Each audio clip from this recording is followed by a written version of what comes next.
Ryan Rollins, because they have him like for a qualifying offer to be restricted free agent, and they just decided, just rescind his qualifying offer. So he's most likely will be a free agent. So shockingly, they will have at least about I think 2 spots left for the roster. The release of Damian Lillard, then now they're not going to resign Ryan Rollins, and plus they trade Pat Connaughton, and also they're gonna for the guy they got, they're gonna let him go because I think the like where he was from, their league is gonna buy him out. Well, pay Milwaukee, to buy him out, and sad, not sad, but crazy thing is the Bucks will have money to play still. So if I was the Bucks, I would not make any moves as of now. I'll be done with it. Then look, the summer league. Then after the summer league, then make a move. I will wait. So most likely they will have like at least 3 roster spots left. So, and I know Fans Pro ain't gonna have this active yet, but geez, what crazy news. I know this was early this afternoon, but I was out and about, but yeah, these some like bold moves that John Horst is doing. So I think starting like the trade deadline of last season, he kind of made it up, brung in Jericho Sims, then brung up Kevin Porter Jr., then trading for Kyle Kuzma, although, right now it kind of looks kind of bad. But if Kyle Kuzma, get a lot of work in the offseason, like I saw him doing like a month ago in videos, I think we're going to get somewhere. And plus, Kyle Kuzma, he got that championship experience at least, with the Lakers. Although, half of last season and the season before, he was the number one guy, and now he can get the load off of him a bit. And I think like he'll realize like you gotta have him for the at least for the first full season. But then again, who knows? Maybe they'll trade Kyle Kuzma at the trade deadline. You never know. But like I say, I think they ain't gonna make no moves unless they come with a crazy offer for Kyle Kuzma, which I think nobody ain't gonna want him. So what? Why not keep him and see how he does, and all that stuff, and just go from there. So it's like they went young, so that's the good move. They let go of Lopez and they kept Bobby Portis, which is good. I thought they was gonna keep Pat Connaughton, but like I mentioned in the last video, that they traded Pat Connaughton. And I guess they had to add, their 2031 and 2032 second round picks to do it. Which is good because they still would have control of their 2031 and 2032 first round picks. So that's good news. So I'm sorry guys, I know we were like kind of a little bit upset with John Horst, but he actually did something and he made it up. From the breakout of the stuff that happened in 2021, like saw all the writings on the wall from the beginning, but he finally realized that at times you gotta make tough decisions. Like it sucks that Damian Lillard had to go with that stuff, but I wonder if they win it this year. Although they Bucks still paying him, they can at least if they win the championship next season, at least give him a ring. But at least Damian Lillard, for the one I wouldn't say one of the first time because the Lakers won the NBA Cup in 2023. Then you got the Bucks winning it this past season in 2024.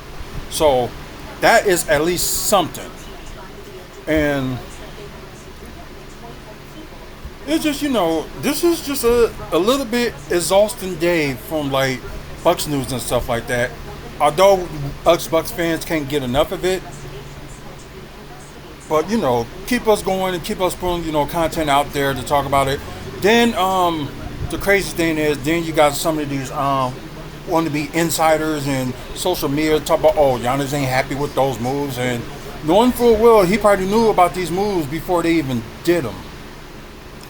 So they're trying to do moves to keep Giannis happy. So there's some stuff that the media doesn't know, or their social, or I'm not social, but their source is like feeding them wrong information just to get like clickbait. That's basically what it is. So but yeah, after all these moves they did, they got three roster spots yet, and according to other sources, that they didn't use their mid-level accession, their 14 million.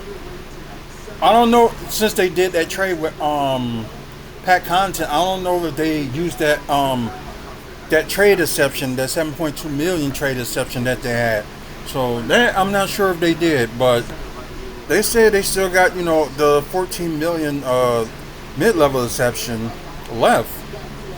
So I'm kind of excited for this season, and normally I'll be the one that wait until tickets go on sale and stuff like that. So probably around September, I may end up getting the low package deal with 10 game minimum. So I might do that. But yeah, interesting. So maybe at least you can win Giannis like one more ring at least. Then I think he'd be happy with his career, and Stephen A. Smith can shut up and talk about he's underachieved. All the awards that he got, you kidding me? Like I said, Stephen A. Smith just saying stuff for cloud bait. For a guy that only scored 1 point per game in college.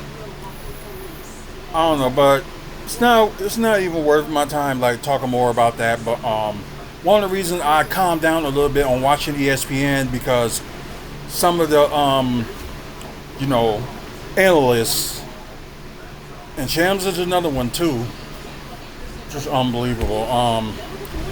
But yeah, I'm really shocked about he was a promising future guard, but I guess they thought about it and probably wasn't going to be willing to pay him more than what he's worth. So I guess they made a second decision and decided just let Ryan Rollins go, and there'll be some teams that be interested in him, because there's going to be some teams that are going to need a guard like him.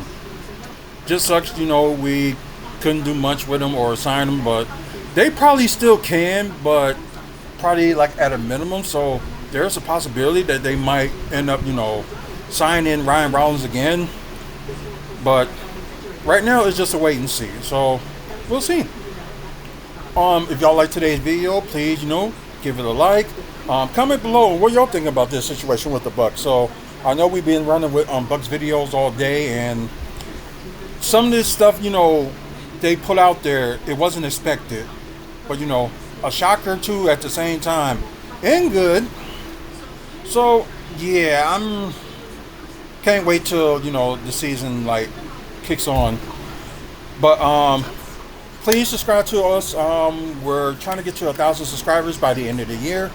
If we get close to there, we will announce a giveaway or a prize package that we will do when we get to 1,000 subscribers, and all the details and stuff will be explained when we get close to that time. Also, over 2,800 videos of other content that we do on WFSO. So check out those over 2,800 videos. So gonna be mostly Bucks, mostly wrestling, but some comic book movies and TV news, and also developments that's going on in Milwaukee.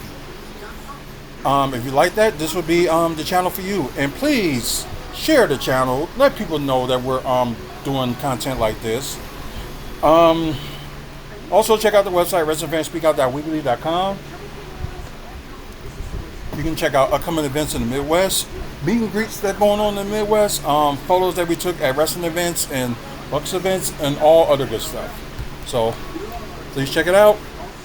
Thank Mike and Robin Thompson and Midwest Wrestle Collectibles for the sponsorship, and check Midwest Wrestling Collectibles on Facebook for your wrestling merchant needs. So that's it for me.